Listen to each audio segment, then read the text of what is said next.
I think what I've been arguing, for example, in South Africa and on the continent, we talk about this notion of Ubuntu. I am because we are.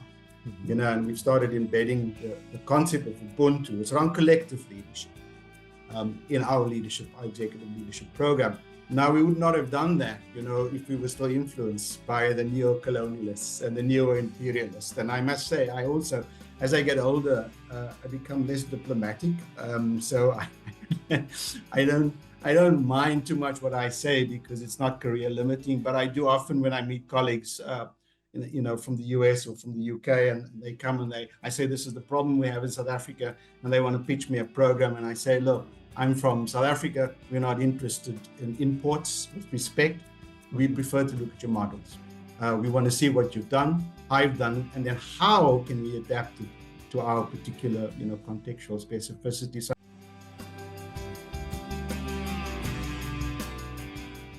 Hello, and welcome to Student Affairs Now. I'm your host, Keith Edwards.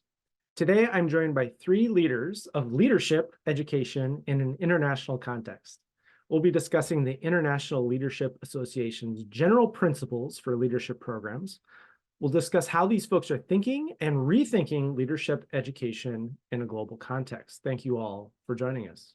Student Affairs Now is the premier podcast and online learning community for thousands of us who work in, alongside, or adjacent to the field of higher education and student affairs. We release new episodes every week on Wednesdays.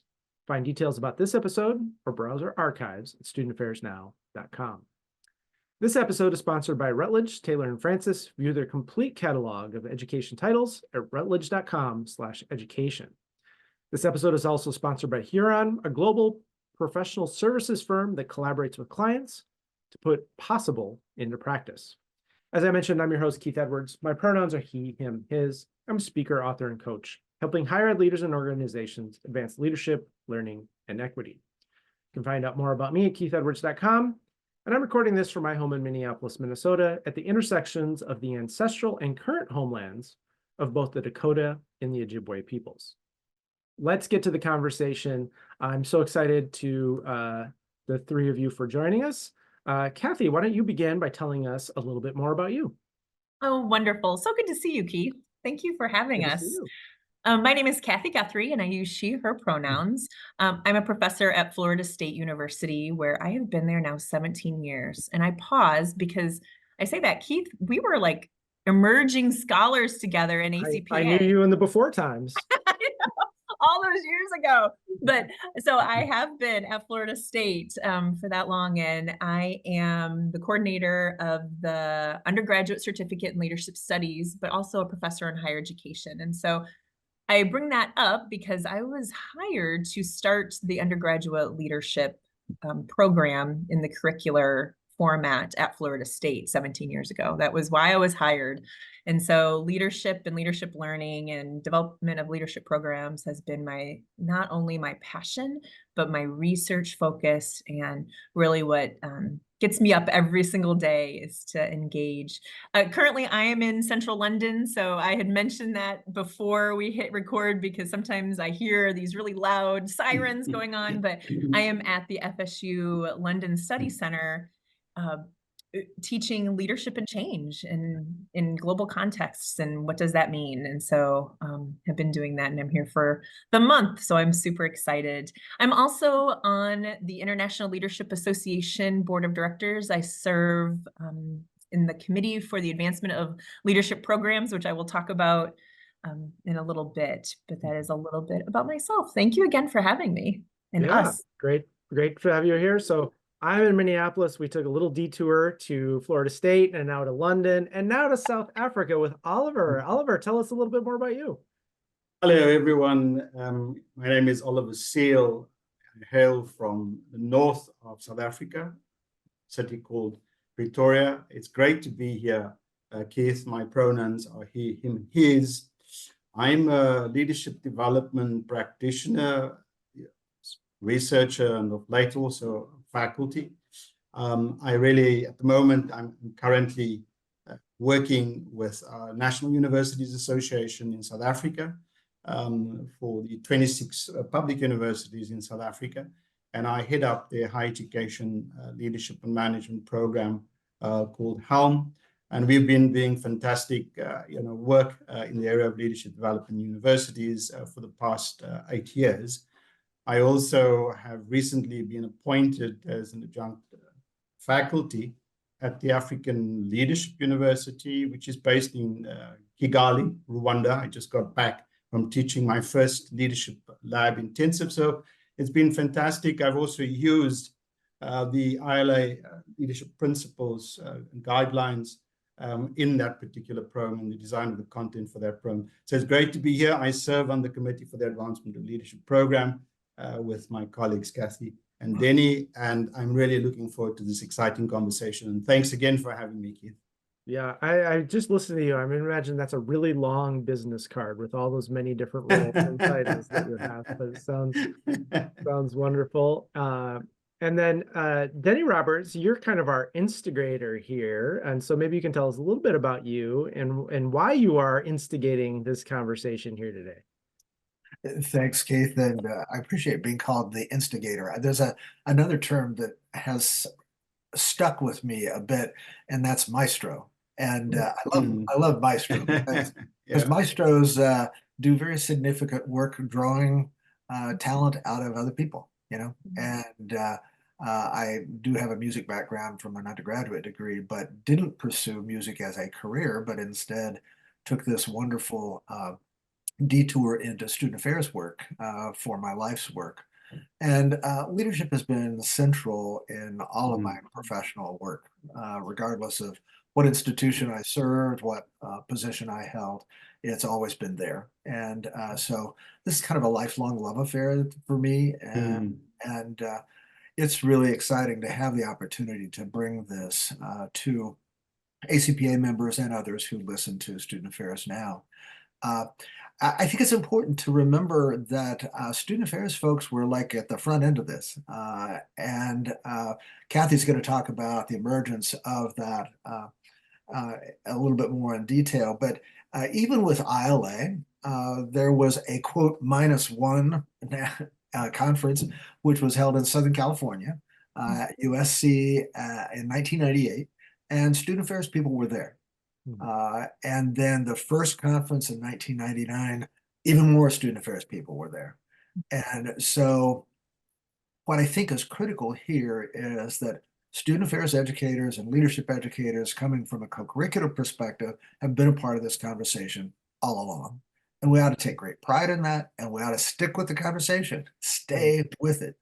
And that's really why I think we're talking to folks today, and to you, Keith, is to appeal for folks to work with us and to really pursue this work to its greatest depth.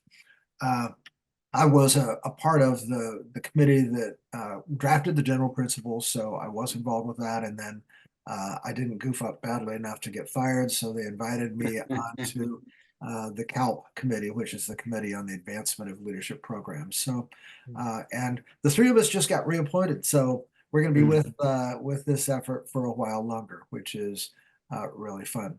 I call myself semi-retired because I can't give up. Clearly. But I haven't gone to the office for about 10 years. Oh, good on you. Yeah. But I write and consult and do fun stuff. So that's me. I was going to say you're doing a terrible job of being retired. I was also, I check me if I'm wrong here. I imagine a big reason why so many student affairs folks were involved in this ILA stuff from the very beginning. We can blame Susan Comovis for that. Is that correct?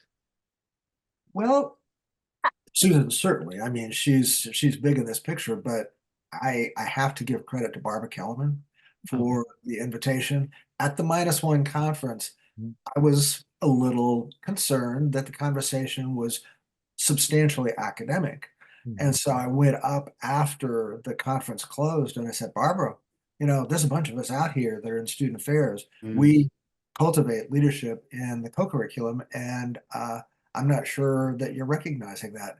And to Barbara's incredible, I think, vision, she said, well, help me with that. Can you get more people to a conference? Because we're going to start this thing for real next year. And of course, Sun Cherry was the one that hosted that conference at USC. So it was interesting because Sim was there as a student affairs educator hosting the conference. Barbara was chairing it, at least on the initial run, but the invitation was open again. So, we were there. So Susan is certainly, and her legion of graduate students that have pushed research and theorizing on leadership certainly, are very, very present in lots of the ILA programs. Yep. Well, and Denny, I would say, and I love the word instigator because I think of that as such a beautiful term. And I do think, yes, maestro, but also instigator in a way of how you did start this. I one time told Susan that I thought that she was the godmother and you were the godfather of leadership education. And she was like, Kathy, really? But I do think of you too, and especially you did such amazing work, not only separately in your own right, but then together to really bring it forward. And so I think that having your voice still, I'm thankful you haven't retired, right? in this capacity to continue that line through and to continue to be the maestro or the instigator, I think is really beautiful in many ways because it does bring student affairs educators, leadership educators, I would say social justice educators together to really think about what are we doing for leadership learning? What are we doing for the future and moving forward? So, I mean, you're being modest, but I would say that it's you and Susan that really did kind of lead the way, model the way as we know that term. So. Yeah. Oh, thank you. I appreciate that. So. Yeah, Kathy, tell us, particularly for folks who maybe aren't familiar with ILA and haven't seen this document and aren't as deeply involved as all of you, just give us kind of the broad brushes about ILA, the general principles, and how this evolved and is evolving. And then we'll get into the mess of it too. Yeah. Right. Yes. The beautiful complexity. But, and Denny did such a great kind of foundational of laying kind of why this is important, not only to ACPA. ACPA was in this business a long time, I think, and really Denny with the work around training, education and development, his work around the TED model really has guided leadership programs from the very beginning. And it was because of him and Susan's work with ACPA to kind of really bring this forward. And as Denny had mentioned about the -1 conference, but International Leadership Association, which is ILA, started 25 years ago. It started in 1999. So it's really still a very young organization, but its purpose is really to connect people worldwide to advancing the practice and the study of leadership. And the idea behind that is if we can practice and study leadership, that our goal should be a just and thriving future. And that can look differently, right? Depending on your context, depending on what discipline you're coming from. And so I think ILA has a big job in doing this, but it stands on the shoulders of associations like ACPA and the work of student affairs professionals that have been doing it, all right, and to be able to collectively move forward. And so in 2009, I'm going to give a little bit of history because I think it's important for the context of where the guiding principles and how it is now to then how we're trying to evolve it. But in 2009 was actually the first set of guiding questions. And this was guidelines for leadership education programs. And the goal behind that was to develop kind of a set of questions to assist anyone who wanted to develop, to evaluate, to kind of organize or revise a leadership education program. And they were very clear in that 2009 kind of edition of it. It was the first time saying that this is both for co-curricular and curricular. There was actually a new directions for student services, an issue of that was around these questions. And so then that had kind of sit there for about 10 years that people were using it, but it had lost steam. And we needed to kind of think about, are these questions still relevant to our evolving context around us and how leadership education, leadership learning, and our global society is changing? And so then in 2019, the ILA convened a task force that was around these general principles to really look at how do we develop not just questions, but maybe guidelines. So start dipping our toe into saying, this is what we need in leadership education programs? How do we set up leadership learning opportunities for all? And this was a more, I would say, inclusive sweep. They looked at, CAS standards. We know that CAS standards had just revised their leadership education, their leadership programs guide. The Learning Reconsidered that we all know and love, using that as how do we really look at this work in a different lens, in a different way. And of course, continuing to build on the work that Denny and Susan and other amazing colleagues have been doing for a while. And so then that was in 2019. We know what happened in 2020. And so then continued to move forward. And as Denny and Oliver said, they were both on this general principles task force. And that is where we're at today. So we worked on it for 2 years, a lot of Zoom calls in the complexity to really look at what are some general principles. And these principles are in 5 areas. And we didn't start off this way, but they were the same. We ended up being the same areas that in 2009. We just wanted to update and kind of create more meat around it. But those areas around leadership are context. So what context is your leadership program operating in? Conceptual framework. So what models, theories, concepts are you framing this leadership learning program, this leadership education program? What content? That's the third. So what content are you delivering? How is the learning occurring? And then what are the metrics, the outcomes, and the assessment? And each of these 5 areas have a statement that talks about this is what this area means. And then about 5 to 25 questions that help educators reflect on their program. And so that was, a concept paper, a white paper that ILA and all of us had worked on, sent it out to the world. And then in 2022, so just a year later, ILA was like, we need to really commit to this. How are we making sure that we are bringing in the best and brilliant minds internationally to really think about how are we looking at leadership education and leadership learning in this quickly, rapidly evolving context that we're in. We all know that COVID changed a lot of things, and how are we, not just COVID, but there's a lot going on, right? We know that the complexity, there's a lot going on. So how are we doing this to the best of our ability? And so that's where the Committee for the Advancement of Leadership Programs was started. And thank goodness that I get to work with Oliver and Denny and other amazing people to really look at, and this is what the work we're doing now, is looking at the guiding principles and then piloting it through consultation with institutions. We're doing some peer coaching opportunities. We're collaborating with partners and really trying to say, how do we collectively do this? How can we get everyone on board? And that is part of, we want the world to know that this is happening and that we're all doing this, but how do we work together? So please work with us. It's one of those calls, right? To really think about how can we, use these 5 areas, use the principles, but how do we make sure that it's right for all the context? How can we make it an active, living document? And I think this is similar to the ACPA NASPA professional competencies for student affairs educators.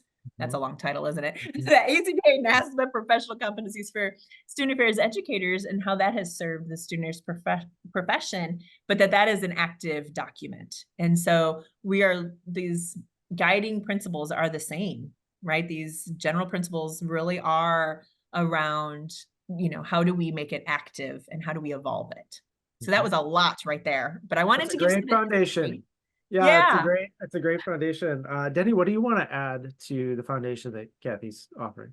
Well, I think there might be some listeners that are confused that there are these ILA general principles, but then they have been used to using CAS. So leadership educators and student affairs have had that for a number of years. And in fact, I had a chance to help draft those based on the original work of the ACPA task force. And what's fascinating is that work was originated from interassociation work of student affairs groups, but not linked explicitly to academic programs. However, academic programs have used them because there was nothing else available, right? So the CAS standards had a very important role in basically saying to all leadership educators, look, be comprehensive in your thinking, consider the implications of research theory, etc. All of these great questions were there coming out of the CAS standards. What the ILA general principles allow us to do is then frame that not only for education, but actually we hope that eventually the general principles are either embellished or modified for use in business settings, in nonprofit settings. We hope that they actually go other places as well. So, we just don't even know for sure what the end game is going to be here. But I think it is important to say CAS is still relevant, totally, use it in your programs, but also begin to think about then how the ILA general principles kind of raise some new questions that you need to consider as well. So I do think that there's an important relationship there. And again, back to our good colleague Barbara Kellerman, she's such a provocateur. She just blows everything up every time she shows up. Maestro, instigator, provocateur. Exactly.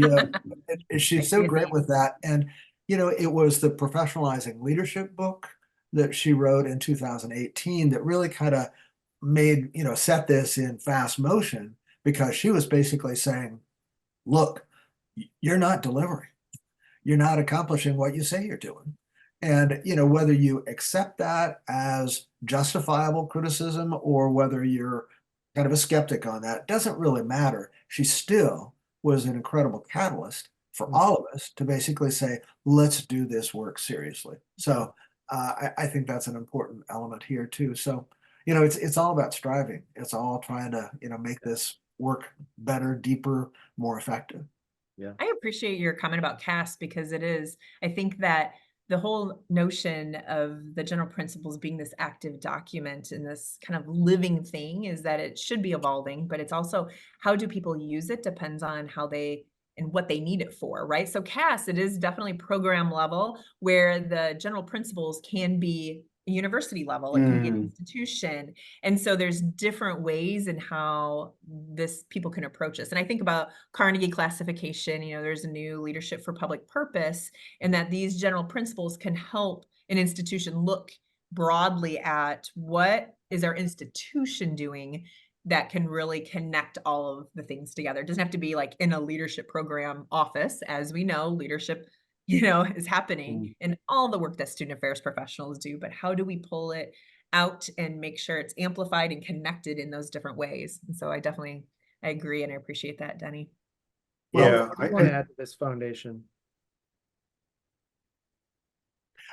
For me, Gail Spencer is also as president of CAS. She's on our CALP group, so she's with us. So we have that perspective integrated in our ongoing work as well. So I'm sorry to interrupt you, Oliver. Yeah. Thanks. No, thanks, Denny and Kathy, on that. I think for me, it was really important from where I sit, being a member of the ILA, but also an opportunity to advance this intersection between, the scholarship around leadership and also the praxis of leadership.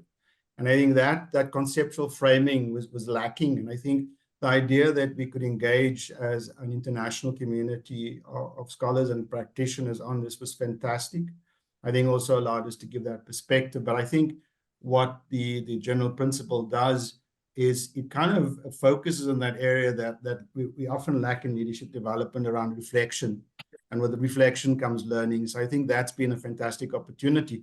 And again, I think the more people involved in this, it started as a seed that we planted. We're hoping we're creating an opportunity for putting that into some fertile soil. Yeah.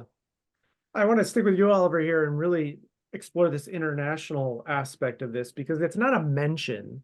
And it's not just tied to an association that has international as the first letter in its name. It really is a major theme throughout this document. And, we're here in London and the US and South Africa, and even just the work that you mentioned is very international across Africa, right? Across so many different countries in Africa. Help us understand the international context of this. I must say, I stumbled into the ILA. I was asked to in 2018 to participate in a panel at the University of Victoria, And I mean, when I saw what was going, I was very interested and thought this is an organization that I wanted to be part of and be associated with. But I kind of asked Sherry the first question around, you talk about international, but it really focuses around voices coming from the global north in particular. And my mission has always been to try and, multiplicity of voices, especially from the global south. So the intention for me was really to working on the context dimension of the general principles, was to find a way to foreground the context of leadership. For me, leadership is about three things: context, context, context. And I think that's, for me, is critical. And what I found, for example, you can't, and I think in the old way of doing things, we would look at an organization or a university in the north and say they've got a fantastic leadership program, and we kind of adapted for the sort of global south context. But these days, as Kathy has mentioned, the world has changed quite dramatically for us, and there are things that are specific to a national agenda. Even in the principles, we talk about what's the impact of leadership on the institution or the organization, and of course in the international dimension. And I see that in the program that I work in our leadership development program in Helm. There's certain specificities that are unique to our university's context and also to the national or regional context, and that you have to be cognizant of. And that, I suppose, the approach that we've taken in the principles allows us that kind of level of inquiry in terms of how we do it and why we do it. And then, of course, the work that I do in the African Leadership University in Rwanda, they have a very interesting model they've introduced on leadership. It's called the V3 model, and it's around vision, virtue, and value. And what that does, it says if you want to be a leader in the African context, that's the way. This is the model that kind of you should be looking as one of the models. I mean, I know as leadership, academics, we talk about models heuristically, but I think it gives one kind of a marker, a sense, a starting point for that journey that you take. So that's been key. I've been beating that drum, Keith, around ensuring that we hear the multiple voices, especially those from the continent. And I believe at this point we can add value. I think we sit at the table. The fascinating, the most exciting thing, and that's why I'm still here in the ILA, is engaging with international colleagues. I mean, what COVID did was level the playing field, so we could be, with technology from across the globe talking about one thing, and that's leadership. So that for me was a really empowering and inspiring experience. Mm-hmm. And Denny, you've been pushing internationalization and global perspectives for decades now. Do you want to add more to this? Well, I think Oliver's comment of context, context, context just rings so loud for me. I was not an internationalist, but I jumped into the deep end of the pool when I chose to move to Qatar in 2007 and to live there for 7 years as we created the Education City model there. And wow, talk about mind-boggling. It was trying to take all of what I had been studying and learning about leadership for decades, and then all of a sudden retooling it all based on a new context. And it was quite the dance at the beginning, because there were just so many things that were different. And and we'll come back to this in a bit, but the issue here substantially is one about power and influence and who controls knowledge. And so the environment in Qatar, Qatar was never a colony of Great Britain or any other country, but it was a protectorate of Great Britain, and so very heavily influenced by that. And as Qatar pursued this just really aggressive modernization effort that has placed it on the world stage, even though it's a very small country, is the fact that it knows how to negotiate across international politics, economics, culture, etc. And of course, it doesn't have all of that figured out. None of us have all that figured out. But the fact of it was, if you lived there and worked there, you had to understand the effect of colonization and how it affected people's efficacy, their willingness to challenge authority, their critical thinking. I mean, all of those things are involved. And the unfortunate legacy of colonialization is that so many voices were silenced. And even in the modern day, there's a danger here of there being a neo-colonialist emphasis if you take Western research and theorizing about leadership, and then you just transplant it into another environment and tell people, oh, well, this will work for you. Well, no, it doesn't. It's really context, context, context. Yeah. So that was an incredibly powerful period of time for me, and I have not let that go. And, I mean, I just got back from Spain. We traveled in the Al-Andalus area, the southern part of Spain, where the Moors were so influential. And wow, it was just completely crazy seeing both the positive and the negative impact of literally colonialization, even centuries ago. And the interaction across culture can have both positive and negative impacts. And I think our point is, let's make this positive. Let's have internationalization be a part of everybody's work, not just certain specialists, but that if we're going to be effective in leadership education, we've got to include in our agenda that you must understand culture and context in order to be able to be effective. I think this point about the world getting smaller and smaller is something people have probably been saying for centuries and centuries and centuries. But, this conversation is a good example. We were I mean, the hardest part was time zones, let's be honest. But Kathy in Florida, knowing you were going to be in London, and Oliver in South Africa, and Denny and I, thankfully, just on Central Time Zone together. But it's so easy. I mean, we didn't have to fly Oliver here. We didn't have to wait for Kathy to come back. We didn't, it's so easy to have this conversation, to use Zoom, to record this and share it with people all over, to use Google Documents to share and partner and collaborate, like just the capacities that we have. And I think most of this was here before the pandemic, but then the ubiquitousness of it really escalates, making so many things. I'm connected in a business development program run out of Australia.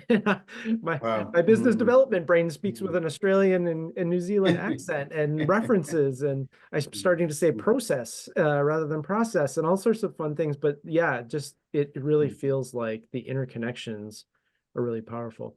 Kathy, what do you want to say more about the internationalization, and then we'll move to some equity and critical perspectives. Yeah, no, I cannot. I loved that Oliver and then Denny reiterated the context piece, because not only in the international spaces, but then within those cultural contexts, right? So I think we all learn by just observing and listening. And so, like you said, the Zoom offers that ability to be able to hear and to then think about what are the layers of context that we might be missing, or because of our privilege of being in a certain place, a certain time, educated, in a developed country versus not, to then think about what are we missing to provide access to leadership learning. Or maybe it's not called leadership, right? Let's be real. Leadership is a Western term. And so thinking about what are the other words that is it, collective, right? So, I even pause when I'm talking about leadership with, various cultures to say, like, there might not be an equivalent word. So what does that mean? How does that show up? And how leadership is socially constructed because of not only our own lived experiences, but where we're at in the cultural context. And so again, the many layers, I think, but what I love about what you had mentioned, Keith, about Zoom, and Oliver, you said about kind of leveling the playing field, is the opportunity to just be able to sit and listen. And yes, I'm in the comfort of my own home, but having my mind blown and thinking like, wow, you're helping me think differently. Oh, and Oliver, you do that all the time for me. You said something in one meeting and I spent like a week reflecting on it, which is such a gift. And if we can, provide that opportunity for others, to really be able to do that. Yeah. Well, all three of you have pointed toward this, so let's really dig into it. But I'm interested in you walking us through how the thinking has evolved around leadership education and practice related to global colonialism, equity, and critical perspectives. And Denny, I think you're going to instigate some more Yeah, here. sure, sure. Yeah. Well, and I have to admit my own kind of hesitance about the ACPA uh, racial justice and decolonialization imperative. When it first started coming out, it was exclusively racial justice. That's the way it was first termed. And I was living abroad, working abroad, and so I was seeing this stuff. And I actually attended a session where they were talking about it early on and so forth. And I kind of walked down the room, going like, "Wow, this doesn't mean anything to me," and especially it doesn't mean anything to those in international settings. Well, come to find out, the conversations in the back room were already emerging around the issue of colonialization and its impact. And when then I began to re-engage when the colonialization word was introduced, it became crystal clear of the relevance of ACPA's work in trying to work towards decolonization. And decolonization looks very, very different based on where you are. And in the United States, our ideas about decolonization are substantially about raising the appreciation, respect, and embracing our own indigenous people in North America. But when you're talking about another location around the world, and frankly, London was an Oh, initiative, yes. and South Africa was colonized. East Yep. was colonized. All of these places Mm. bore the long-term impact of colonialist thinking.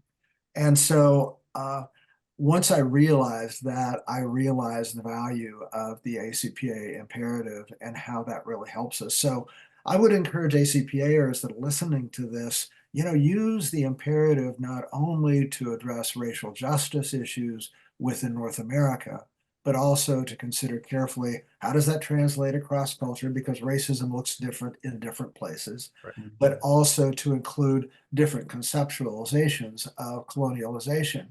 And colonialization is a tool that is used in economies, it's used in politics, it's used in arts and culture. I mean, it has many representations. So it's not a simple kind of an idea. And I've become increasingly interested in, what actually some of the details of colonialization are. And actually, Kathy didn't mention the fact that she's a co-editor of a new direction for student leadership book that will be coming out later. And there will be a chapter in there on colonization and decolonization. So it will be prominently included in that upcoming publication. If you're interested, for listeners, in the origin, the ideas, where we come up with these ideas, a really fun colleague, Awa Yamanaka, and I have authored some work basically critiquing research and theory, and also critiquing the way that leadership learning is proposed to international students studying in the US. We've done 2 chapters together, and we base that on authors like Kathy Guthrie and Beatty when they encouraged cultural adaptation of our leadership learning strategies. And then, of course, John Dugan's critical work in critical theory.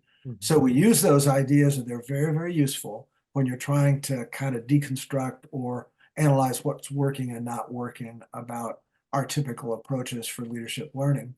And it doesn't mean that these ideas are not worthy and unuseful. It's just that they require adaptation. So, for instance, look at a model like the social change model, most widely used co-curricular model available to us today, has a great assessment and the multi-institution study of leadership. It's a very, very useful model, but transport across to another culture, and you need to basically do some retooling and some rethinking. So the advocacy here is not to throw out the ideas that have been useful and have helped us advance, but to be more careful in the way that we actually use those ideas. So I think that the ACPA, I really thank ACPA for forefronting this issue of decolonization, and ACPA has provided us some really helpful tools in leadership education. Kathy, what do you want to add here around critical perspectives and equity in an international leadership context? Yeah, no, and I appreciate it because it is about that cultural relevance and how are we looking at the imperative and the even like centering everything with love. What does that mean then for leadership in the cultural contexts around the world, right? And I think about that and how the general principles, they were really crafted with that in mind. We had the conversations in the Zoom calls, in 20 and 21 to think about how does that show up in the different spaces and in the quickly evolving world that we're living in, and how there's some of it that I even think about, how do we get ahead of a little bit of this, right? As things are moving so quickly, how are we able to get ahead of that the evolution of it, if that's possible, right? And so I appreciate Denny's comments on the decolonization. I think that is spot on, but then how are we unlearning and relearning and disentangling, right? Oliver, you have some brilliant thoughts around this. I know, please. I can't wait. No, I agree. I think decolonization of the mind, freeing of the mind to your own contextual reality and specificities is key. It has to be, it starts in your mind. So I think what I've been arguing, for example, in South Africa and on the continent, we talk about this notion of Ubuntu. I am because we are. And we've started embedding the concept of Ubuntu. It's around collective leadership in our executive leadership program. Now, we would not have done that, if we were still influenced by the neo-colonialists and the neo-imperialists. And I must say, I also, as I get older, I become less diplomatic. So I don't mind too much what I say because it's not career limiting. But I do often when I meet colleagues, from the US or from the UK, and they come and I say, this is the problem we have in South Africa, and they want to pitch me a program, and I say, look, I'm from South Africa. We're not interested in imports with respect. We prefer to look at your models. We want to see what you've done, how you've done it, and then how can we adapt it to our particular, contextual specificity. So I think that's where the conversations. And I must say, just also, Keith, I was fortunate. I addressed a group of deans in San Diego last year with the Council for Colleges of Arts and Sciences, the CCAS annual meeting. And I was really interested and fascinated by the fact that so many deans are already working with our colleagues in South Africa. So there's a mind shift shift from the US to looking to the global South for real partnerships. And I think that's great in the kind of leadership space. There's two words here that I think are really important, and they are humility and curiosity. And the two words have become kind of a mantra for me in lots of my interactions. And part of the problem with colonialism is that the remnants of colonialism, the people that are affected by it or perpetuate it, often don't even recognize what they're doing. Right. Correct. And with the travel again last week, I mean, I love traveling. I love learning about other cultures, and I get so upset when Western people, North Americans in particular, have assumptions or they ask questions and they do things that are disrespectful in the culture. And what I wish we did in our travel, in our interactions, when we ride the subway, I mean, no matter where it is, if we all had a little bit more curiosity and some humility about ourselves, I think we would learn faster and we would create those connections so that we could kind of erase some of the power dynamic that sometimes occurs between cultures and people. Yeah. Wonderful. We unfortunately we are running out of time. As fast as this goes, and as much ground as we're covering, the whole globe, as a matter of fact. This podcast is called Student Affairs Now. We always like to end by asking our guests, what are you thinking, troubling, or pondering now? What's on your mind? Might be related to this conversation or other things. And also, if folks want to connect with you, where would you like to direct them? And Denny, I think we're going to start with you. Hmm. I have a very specific thing that's troubling me, and it came out of one of the Student Affairs Now uh, discussions that occurred recently, and the person involved was Mamta Akapati, Mhm. and she just kind of out of the blue in a very kind of inconsequential sort of way suggested that a theory that many of us just take as factual without any question at all, when she said that she thought that perhaps the whole model needed to be flipped upside down, and that's Maslow. Mhm. And her Mm. point was here Maslow puts self-actualization at the top of the hierarchy as if it's the quintessential end goal. And she said, in other cultures, really community actualization Mm. to be at the Mm. top. Uh, and I'm pondering that, and Mm. I've used Maslow a lot of times, in very kind of casual references, not so much in theory and research orientation, but just used it in casual reference. And I wish that we would all kind of rethink what actualization looks Yeah. like. What does that mean? Is it advancement of Mm. ourselves or of our community? Yeah. And in terms Mm. of contact, DC Roberts 48 at Gmail. I also maintain two blogs. One's called Pursuing Leadership by Denny, and the other one is Global Student Affairs. And I'm on LinkedIn. So find me out there. And I love to interact with people, and I love to learn. So Yeah. come find me. Well, I appreciate you mentioning that. That was a conversation we had at ACPA and recorded and were able to share. And it's worth noting that Maslow borrowed a lot or appropriated, depending on where your perspective, from the Blackfoot Nation. And this part, I don't know if it's true or not, but I recently heard on a podcast that he wrote a book at the very end of his career where he said self-actualization wasn't the goal, it was actually community actualization, but nobody read it, Mm. nobody got any attention. So Maslow Yeah. himself sort of came to this evolution, Wow. that the self wasn't the end, it was the community. Yeah. So Awesome. we'll have to get our fact checkers on that. Yeah, please We do. don't have any fact checkers, so I'll have to figure that out.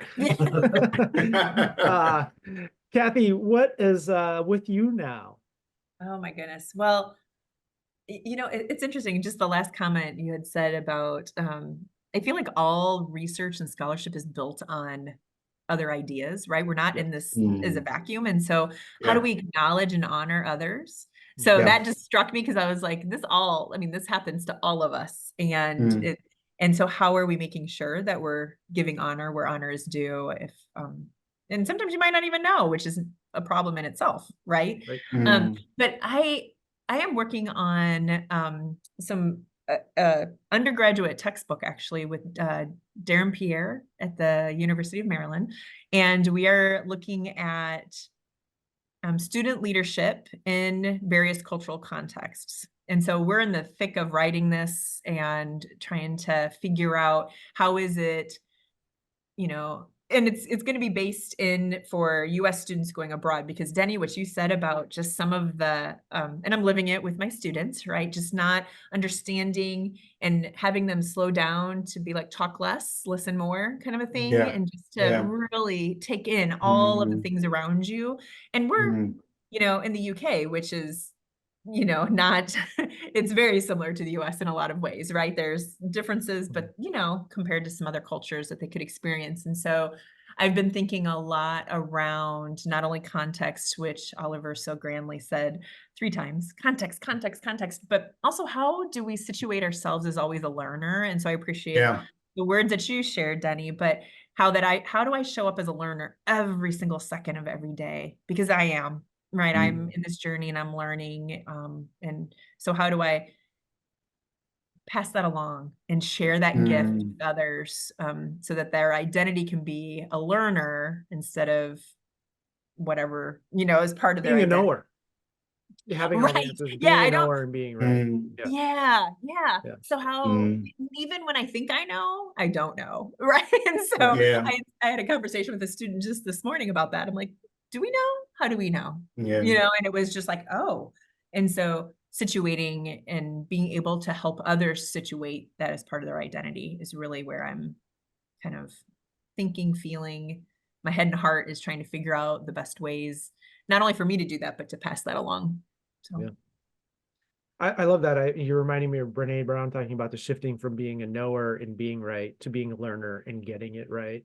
And these yeah, great life lessons, not just around leadership education, but around being a human, around humility and curiosity and unlearning and questioning what we know and how do we know it, where do we know it from. It's really great. Oliver, I want to make sure we gave you the last word here. So what is with you now?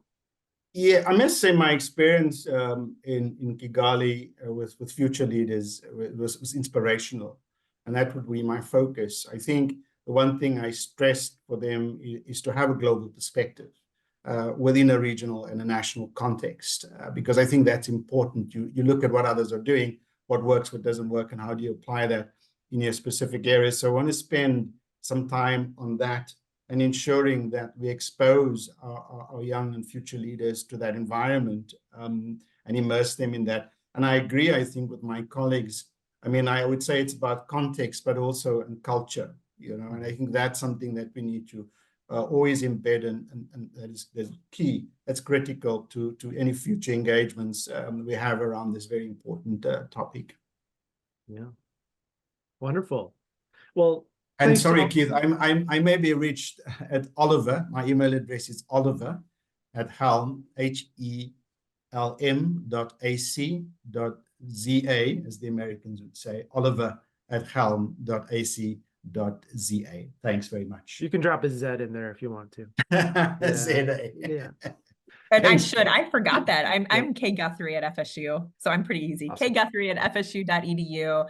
And just, Keith, thank you for this. I would say the other piece that's on my mind is just how are we collectively doing this? And so the whole Yeah. idea of this with International Leadership Association and the work that student affairs professionals are doing and educators are doing, and how do we do it together? Right. And Yeah. so please reach out. I know I can say for me or any of us to continue to partner, to work, to how are we doing this for the future, not just for the future of higher education or leadership, but like the future, period. Future generations, our global society, everything. So thank you for the opportunity. Yeah. Wonderful. Thank you all so much. This has been terrific, and I really appreciate your leadership in this leadership space. I also want to thank our sponsors today, Rutledge and Huron. Rutledge, Taylor and Francis is the world's leading academic publisher in education, publishing a wide range of books, journals, and other resources for practitioners, faculty, administrators, and researchers. They have welcomed Stylus Publishing to their publishing program and are thrilled to enrich their offerings in higher education, teaching, student affairs, professional development, assessment, and more. They're a proud sponsor of Student Affairs Now. View their complete catalog of education titles at rutledge.com/education. And Huron is a global professional services firm that collaborates with clients to put possible into practice by creating sound strategies, optimizing operations, accelerating digital transformation, and empowering businesses and their people to own their future. By embracing diverse perspectives, encouraging new ideas, and challenging the status quo, Huron creates sustainable results for the organizations they serve. As always, a huge shout out to our producer, Natalie Ambrosi, who does all the behind the scenes work to make us all look and sound good. And we love the support of these conversations from you, our community. You can help us reach more folks by subscribing to the newsletter, the podcast, the YouTube. You'll get each episode every Wednesday morning in your email box by subscribing to our newsletter. And if you're so inclined, you can leave us a 5-star review. It helps reach a broader audience. I'm Keith Edwards. Thanks again to the fabulous guests today and to everyone who's watching and listening. Make it a great week. Thanks all.